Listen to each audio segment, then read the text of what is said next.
the knockout blow. Hetherington, he's fresh, offloads for Reynolds. Man is there. He beat Ponga. Back to Reynolds. Oh boy, what a try! Hello and welcome to Thursday Lines. I'm your host Luke O'Brien, aka OB. Thursday Lines is brought to you by Little Birdie TV, topsport.com.au, punting form and comics lounge. As we say, welcome to you, MG. OB, good to see you back, mate. I'm back. The kids have been a little bit crook, so I'm back on deck. It's good to be out of the house actually and out of the bathroom. It's nice, so it's good. And as I say, welcome to you, Toprope. How are you travelling? Well, I was wondering why you were requesting an 8-hour podcast today, OB, to stay out of the house, but I think we'll just run normal time. But we're up and about. It's a wonderful week of sport. There's not much NRL-wise. We've got Origin next Wednesday. We've got the US Open kicking off tonight, and we've got the Ashes tomorrow, so great weekend of sport. Beautiful weekend of sport, and all your sport and football betting action can be found at topsport.com.au. As we say, MG, that a bit of AFL news around the tribunal MRO, MRP lottery continues. You can pick a subject for this week. It's it's been a bit chaotic with the tribunal lottery or whatever you want to refer to it. I don't know how. It was good to see Butler got let off after he got suspended, and obviously Sicily now, who's copped 3 weeks, he's now taking the appeals process as well. So yes, it's just inconsistent. I understand it's hard and everything like this, but we haven't had it in the game, and all of a sudden it is. It's a big issue. So yeah, it's a bit disappointing on a lot of angles. I saw a few players over the weekend, including a couple of coaches as well. During the week, have already stated that the AFL trying to assist them in sending out emails and trying to keep the communication going, and either the coaching staff are deciding not to show the players the updated week to week, and some of the players, and including one captain of an AFL club, which I would have thought was disappointing on the professional level, said he didn't even open it. So I just think the players have got to help themselves a bit to try and understand where both the tribunal's coming from and I guess the umpires as well. If you have a look at Collingwood, who haven't had, obviously he got suspended for a bump, but they haven't, I think they've had one player for a dangerous tackle. They practice it well, and you can do it, but I think it's gone a little bit too far, but I can't, might cut that out, Borco. But anyway, I think it's gone a little bit too far the other way. But anyway, we've got to protect the head, and concussions are a huge issue in the game. But I think with a lot of things with the AFL, they try and over-enforce something really quickly for a couple of weeks, try and make their point. This one's probably lingered on a bit too much just because, I guess, of the different takes to it. And there seems to be a few more incidents that are almost gravitating towards this as well. So hopefully it'll find a balance and for both sides and even itself out. But yeah, we're just losing too many players at the moment. We want to see our best players playing the game because that's what the product's about. And a little bit of rugby league is being infiltrated into the AFL, where Marlon Pickett goes over to Perth to play a game of football, then ends up in the clink. Real NRL styles there, Toprope. Well, it's a little bit more NRL than what you describe as tackling. That's an absolute myth in the AFL, isn't it?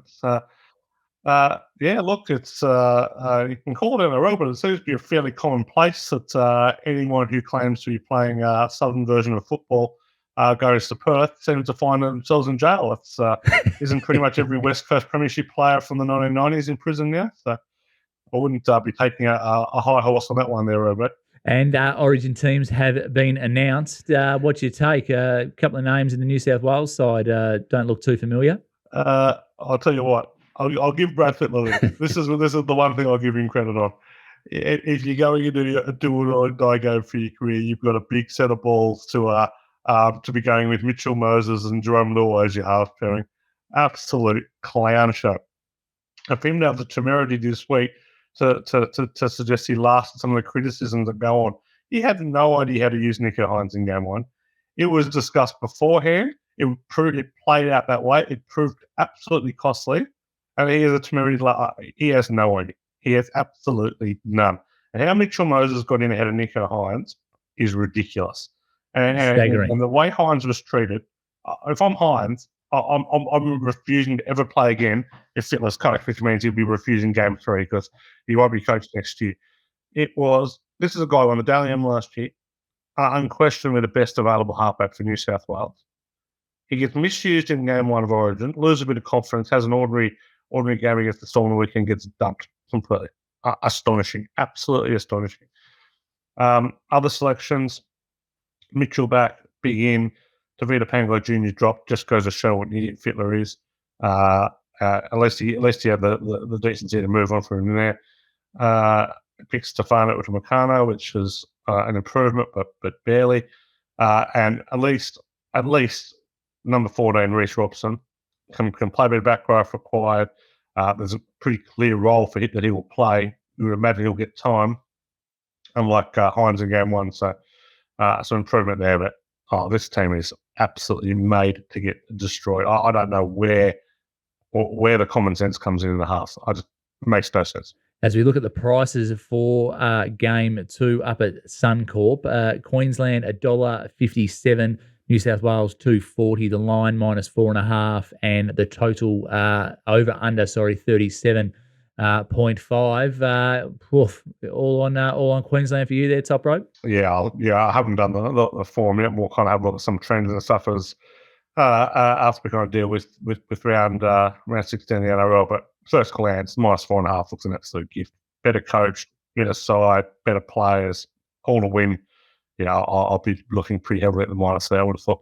Do you think, Toprope, just with I think you mentioned last week's podcast where, New South Wales virtually start favourite with every Fittler coach except for one. Do you think the money will come for New South Wales from a punting point of view at the 4.5, or do you think it'll stay solid and people can bet away? Yeah, I think I might get down to 4. 4.5 is a big line. I'll have to go back and look at the numbers, but there aren't too many Origin games, especially in recent years where obviously Queensland haven't been favoured by 4.5 for a long time, but the teams do get favoured by such a big number. They seem to get closer, but the talent disparity here is pretty significant. Even with the 3 changes Queensland made, it all kind of makes a fair bit of sense, and they were all forced. I just don't really understand some of these changes. So I can't see it getting to 3.5.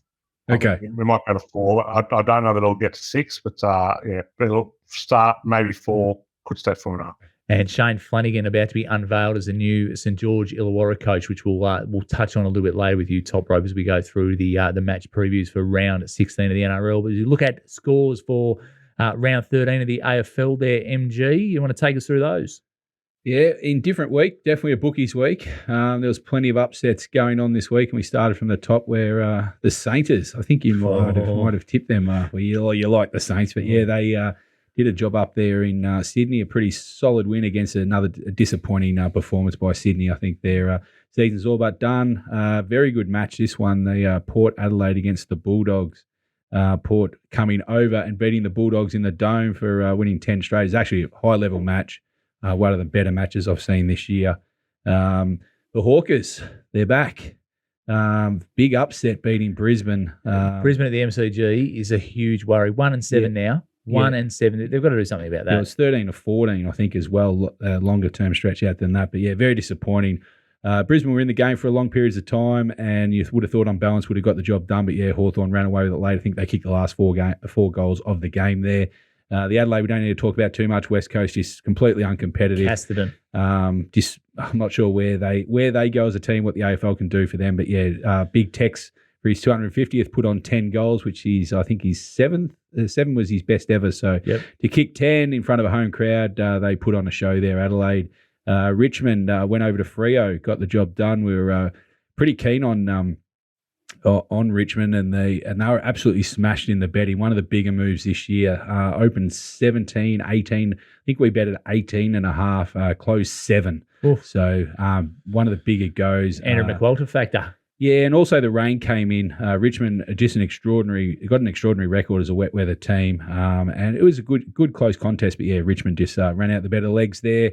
GWS got a win against the Kangaroos. It was an okay game. I was pretty keen on the Kangaroos here, actually, at the +20.5 and just got done, but they were in for long periods of time.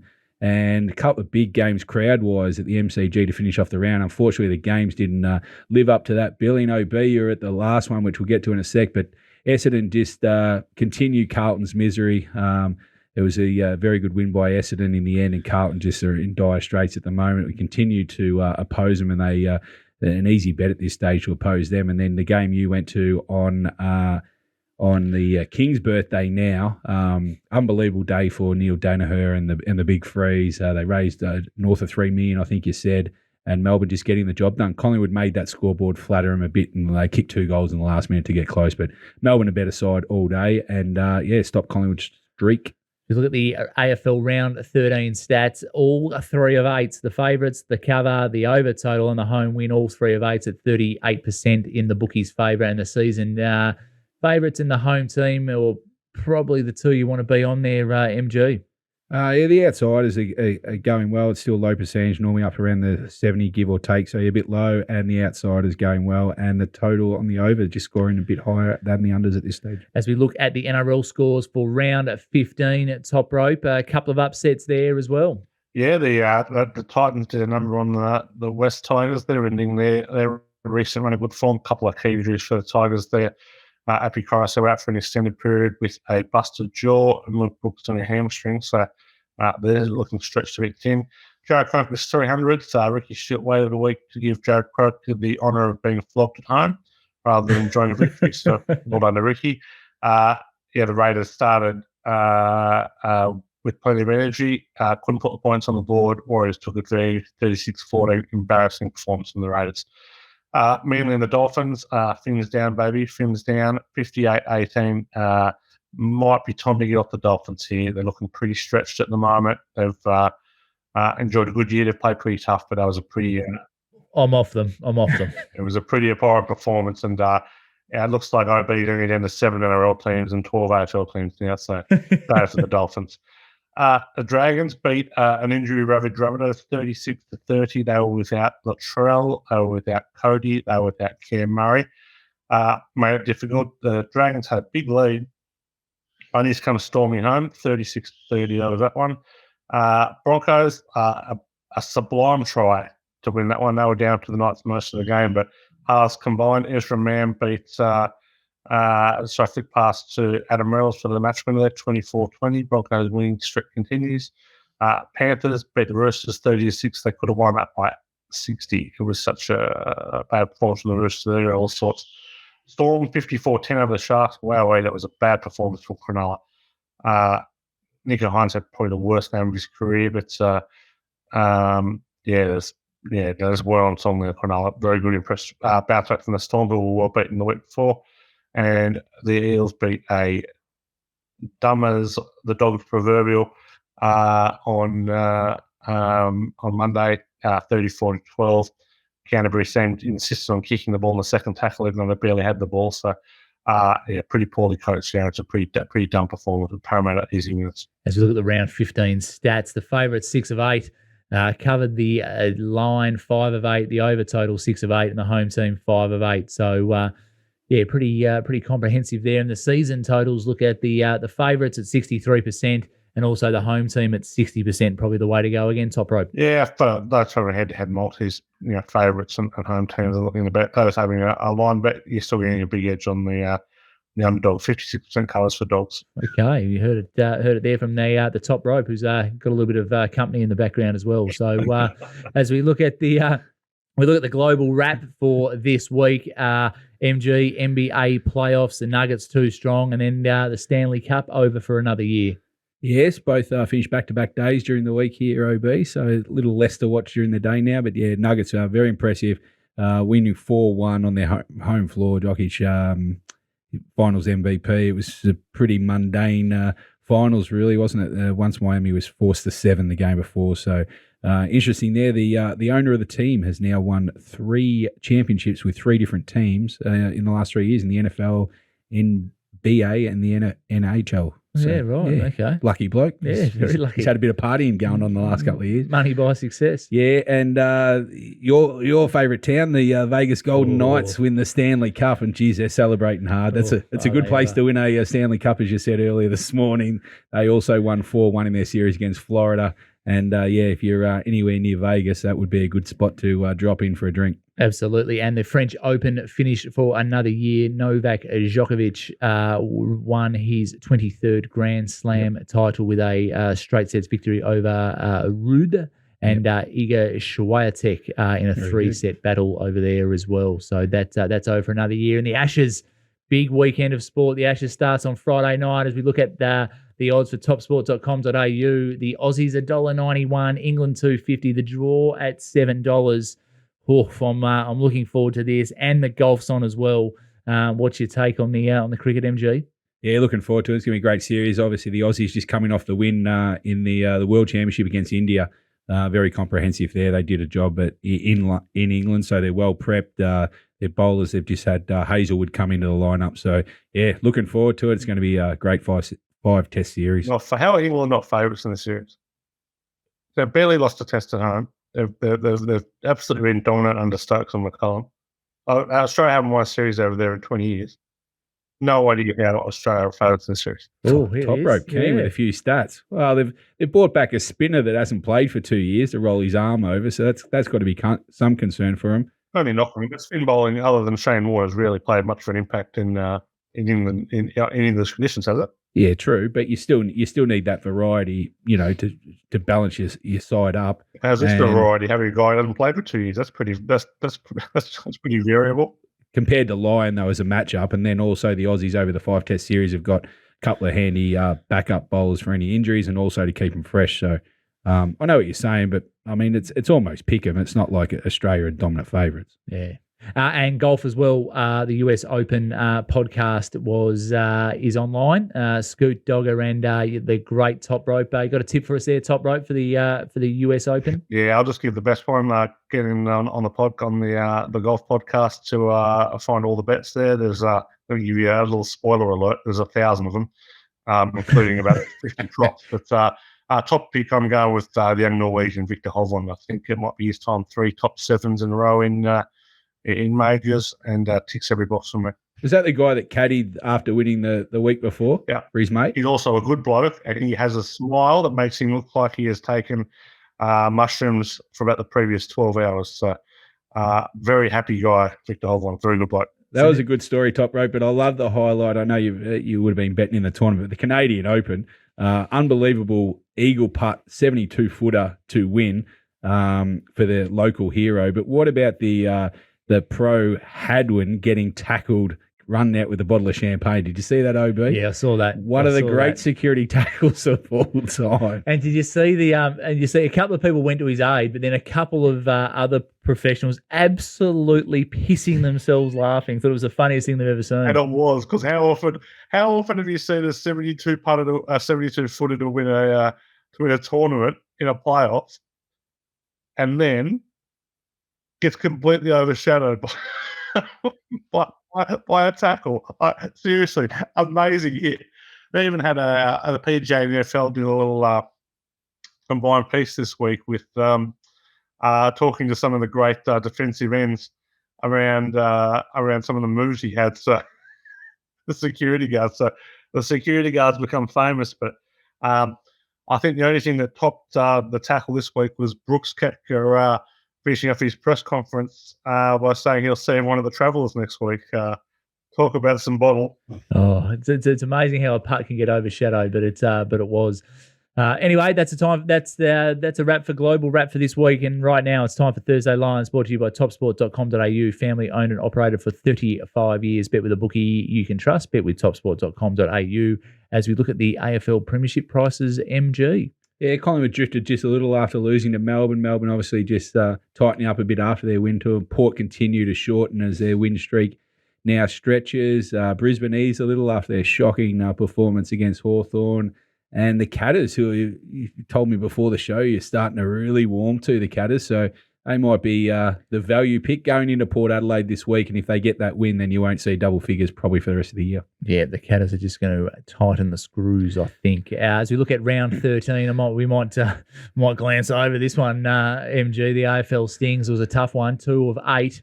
POT minus just under 54%. It's not a great round for the AFL Stings, but we're still in the positive, mate. We're still in the black. We're still going all right. A third of the pot disappeared if you're a poker player. It wasn't ideal. And, third losing week. But, geez, the 3 losing weeks I've had this year have been not kind to me. So, it was like, geez, the damage was done early and late. And, some close results. Collingwood obviously going down by less than a kick. And the Friday night, the first game wasn't too kind to me. But, other than Essendon, there wasn't too many bright lights for this week. So looking to hit back. Only 6 games this week, but real keen on a few. There's only one way to go, and that's back up for you and the AFL Stings, MG. As we look at the NRL Premiership prices, still the Panthers, Bunnies, and Broncos, but the Storm are probably the one that are tightening quite nicely there, top rope. Yeah, a little bit of excitement at the Storm. It was a pretty impressive win. It was the Storm of old, ruthless. Put the Sharks to the sword last week. So the only real moves in the Broncos touching a little bit was seeing the Storm firm up,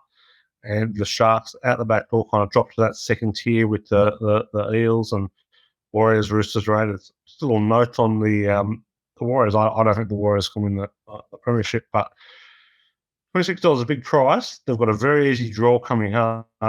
Well, you can get $5.50 out of making the top 4.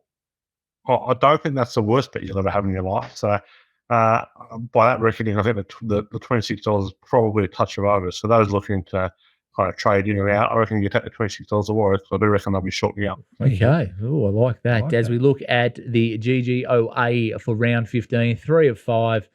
14 units bets, the result plus 1.2, and the POT just plus 8.57 there. And the season's still ticking along quite nicely, 52 and 42, and the POT plus 3.20. So still ticking along there nicely, top rope, but a big week for round 16, I dare say. Yeah, we started the season, we started the week red hot last week, and played a little bit. The Broncos never really a chance of covering their big number there. It was one of the big bets of the week, but probably a little disappointing the under didn't hit in the Eels Bulldogs game, just missed out by a try there. But anyway, onwards, upwards, profitable week. And we've only got 5 games this week in the NRL, but we've got 3 bets for the subscribers. Beautiful. If you haven't signed up for GGOA or the AFL Stings, they're available in the little birdie.live shop for all your serious punting action. As we look at the first game, it's tonight, MG. Over at Adelaide Oval, the Power $1.54, the Cats $2.48, the line minus 11.5, over under 168.5. I'm all in Geelong for this one. I reckon they might just tighten the screws and they're back, I reckon. Yeah, I'm going to join you, OB. I've come to your way of thinking, I think. They're very good. Yeah, obviously Port Adelaide's hard to pot at the moment. They're 11-2 on the year, won 10 straight. Playing at home, 6 out of 7 they've won at home. The slight concern off a 6-day break on the travel, but I think this is clearly the match of the round. Looking forward to it. I think Geelong have had to freshen up off the bye, even though 3 of the 4 sides lost off the bye last week. I'm also just running with a small theory that the teams going into the bye just take the foot off or a bit sidetracked. So I think Geelong will give a red hot crack tonight, plus 11.5 on the boards. A nice little bet there. I know Port, no pot on Port. I just think Geelong, they've got a record of 12 of the last 16 against Port. And I just think with teams both on similar ratings, I just like the ins for Geelong as well. They get Dangerfield, Holmes and Duncan back in. I think they freshen up, and I think Port, been going enormous, but going into the bye, just be a bit wary tonight. So, yeah, I think the value lies with that. And pretty keen on the total here, OB. They started at least a goal too low for mine. They opened up on the Tuesday at 162. It's now gone to 168. Really keen on the over. Lately, the stats, Port 5 of 7 over and Geelong 5 of 6 over. So really keen. I think this will be a scoring game. There was chance of weather early. It's cleared up. So going to go the plus and the over. Beautiful. As we look at one NRL game on Friday night, sees the Cowboys and the Panthers in North Queensland doing battle. The Cowboys $2.20, the Panthers $1.67 with a few Origin stars out. The line 2.5 over under 41.5 top rope. Yeah, good luck playing the side on this game. The Cowboys are missing 5 players. The Panthers have 5 in Origin as well. Plus Cleary out, so 11 regular starters missing due to Origin or injury there. Absolutely have no idea with the side here. I think Penrith probably if you desperately need a bet on that side, but do have a bet in this one. Very keen on the under in this one. The under is 16-5 when the Panthers are playing without Nathan Cleary, 16-8 when they're a single-digit road favourite, 18-7 when they play in the state. The last 6 between these two have gone under the total. Going to be on the under 41.5 here with a good degree of confidence.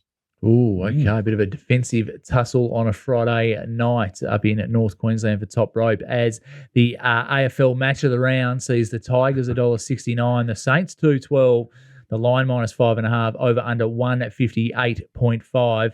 MG. I think there's a little bit of juice in the Saints for this one. That's surprising that you like the Saints OB. Well, it's probably not going to surprise you that I shade the other side. One of my sides, I guess, that I kind of like Tigers. Yeah, no, good match Saturday night. I think the key here in this matchup is where it's played at the MCG. St Kilda, they've got an okay record. Very good record. Yeah, well, okay record. Very good. They've won 4 of their last 5. So very good. Can't pot that. But, yeah, I just think Richmond maybe turned a little corner. Good win over against Fremantle. And I think coming back, hopefully the fans rock up Saturday night, standalone match.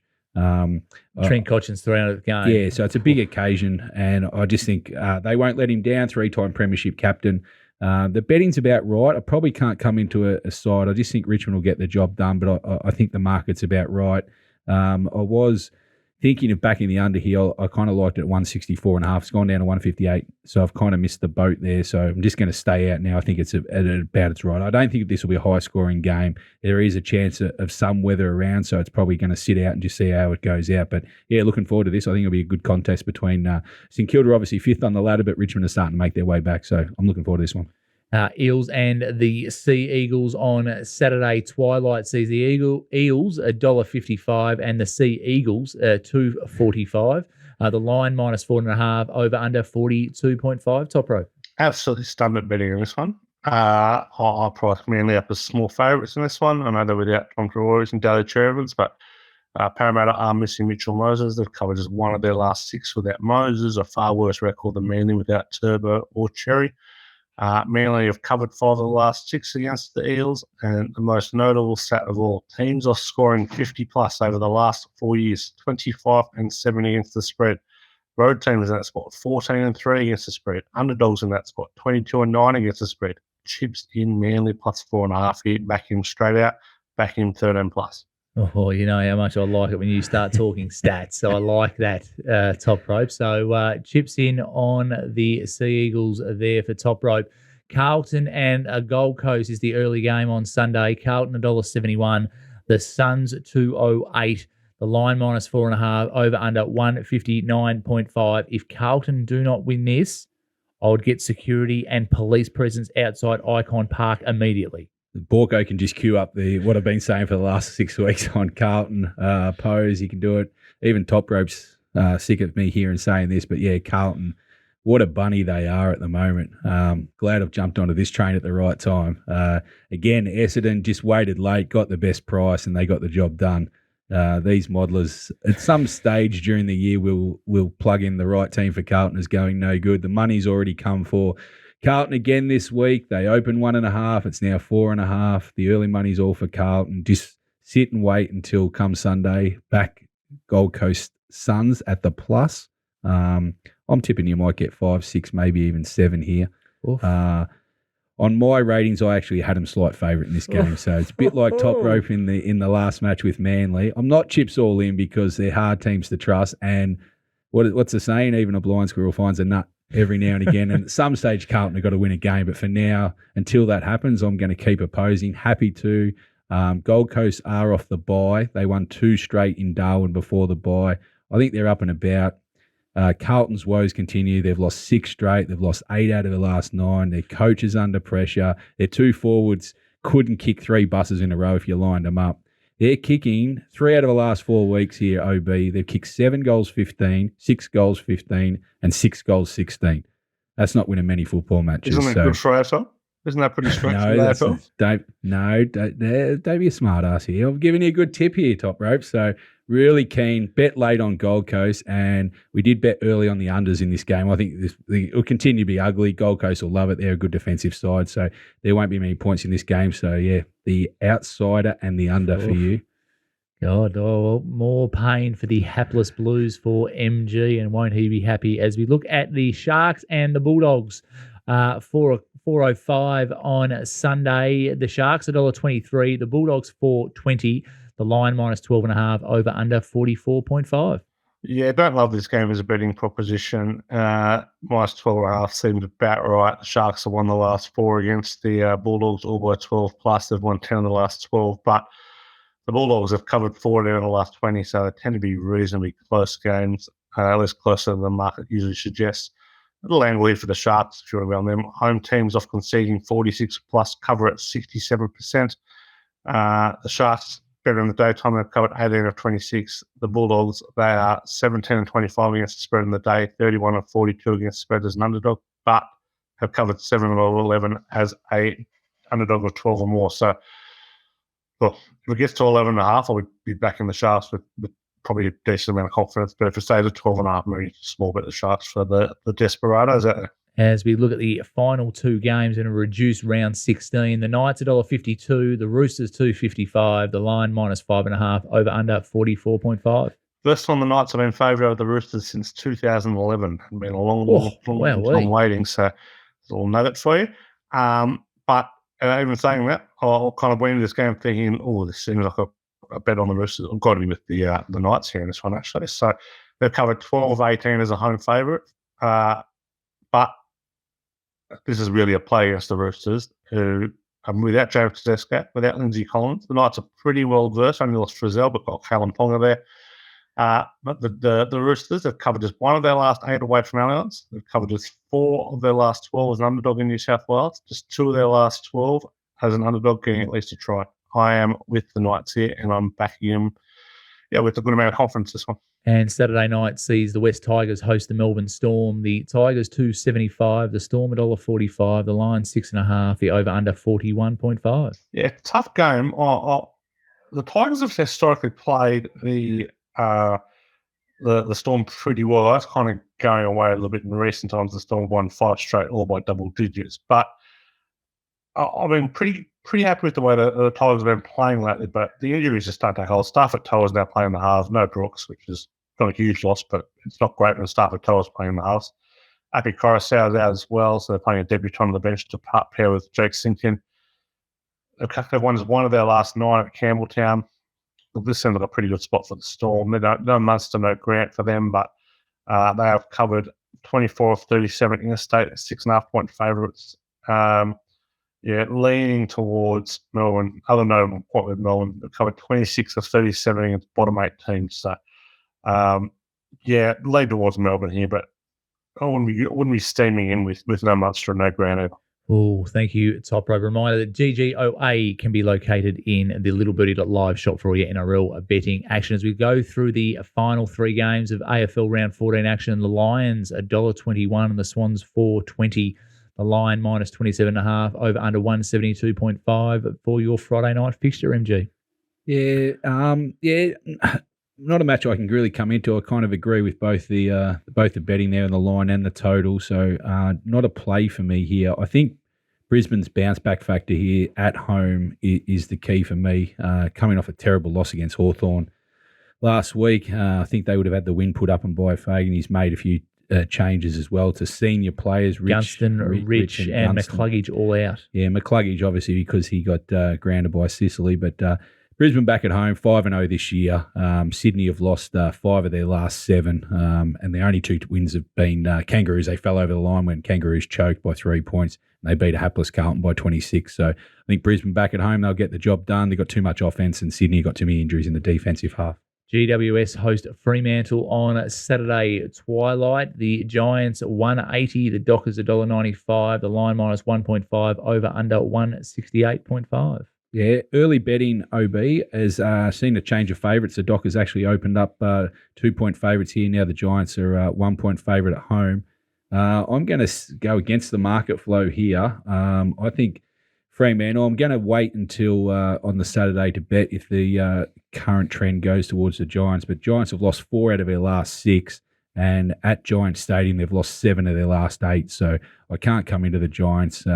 No form off beating the Kangaroos. I don't think that holds too much. Freo won 4 of their last 5. They were okay against Richmond. I know they were at home and lost, but they were in it for long periods of time. So I'm going to wait and bet Freo. Key for Freo, they've got to get off to a good start. They've lost 15 of the last 16 first quarters, so not a great stat away from home. The main bet in this game is the over 166. Keen to bet early, did bet. It's now gone to 169.5. I still think this will climb into the 170s by game time, so I'm pretty keen on the overs. This will be a day game, open scoring. Freo are definitely an overs team. Both of them, Giants are 8-5 on the over and Freo are 8-4. So keen on Freo, keen on over. The final game of round 14 sees the Kangaroos at $4.60, the Bulldogs $1.18, the line 30.5, over under 171.5. This looks all one-sided, but I think the Kangaroos might be half a chance. Hard for the AFL to hide some games in a 6-game fixture, but not a great game to finish on. Fell into the Kangaroos last week, the +20, got the good price. They closed at 14, just didn't get the job done, missed by a goal. I'm going to back that up this week. I think the line's too high at 30. Agreed. I think even though Kangaroos have lost 11 straight, so there's not a great deal of form to back it up, but I don't like the way the Bulldogs started poorly, had a good little patch after that, now lost 3 in a row. So even though they've won their last 4 against the Kangaroos, I just think the 30, I can't get it as high as this. It hasn't changed. The betting's been very solid. So I'd be having my dollars on Kangaroos +30.5. I'd be shading the under as well. I just think 173.5 is pretty high at the Dome. And I'd just be tending, I just think, being a competitive game, the Bulldogs have only scored offensively over 95 points once this year. So I just don't see how the maths kind of line up with the Kangaroos averaging 75 to 80 points a game. Right, and reminder, AFL Stings are available for $25 a week in the littlebirdie.live shop for your AFL betting action. So I say thank you very much to Toprope and MG for another fine week. Hopefully we don't see Nicky back next week, and hopefully the kids stay germ free. But you can't bank on that these days at kinder and daycare. But Toprope, have a lovely weekend. Yeah, it's going to rip not much sleep, but US Open Ashes, it's going to be a few late nights and a few early mornings. And as for you, MG, you'll be doing likewise? Yeah. Takeaway joints will be getting loaded up with the beer fridges full. So, yes, it will be 24-hour sport coming up the next 3 or 4 days. Beautiful. That's a wrap for this week's Thursday Lines. Thanks to MG and Toprope. You can follow us on YouTube, find us in the Apple Store, on Spotify, SoundCloud, wherever you listen to all your good podcasts. Follow at Little Birdie TV on Twitter and Instagram. Remember, all your footy betting action can be found at topsport.com.au. Join us next week. Punt well, punt responsibly, and have a great weekend, punters.